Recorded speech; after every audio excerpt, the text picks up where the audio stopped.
Guys ऐसा कौन सा पक्षी है जिसे छूने से ही वह मर जाता है?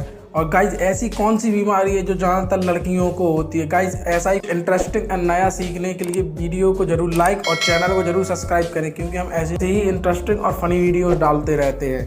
गाइज पहला, गाइज ऐसा कौन सा पक्षी है जो छूने से मर जाता है? गाइज उस पक्षी का नाम है टिटौनी। गाइज यह छूने से नहीं मरता है। इसकी असली वजह यह है कि जैसे हम इसे छूने जाते हैं वह इतना ज़्यादा घबरा जाता है कि उसकी दिल की धड़कनें बंद हो जाती हैं, उसे हार्ट अटैक हो जाता है, इसलिए वह मर जाता है।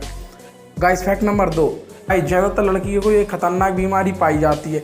इस एरोटोमानिया नाम की एक ऐसी बीमारी होती है जिसमें लड़कियों को लगता है कि वो बहुत ज़्यादा खूबसूरत है और उन्हें हर कोई पसंद करता है। गाइस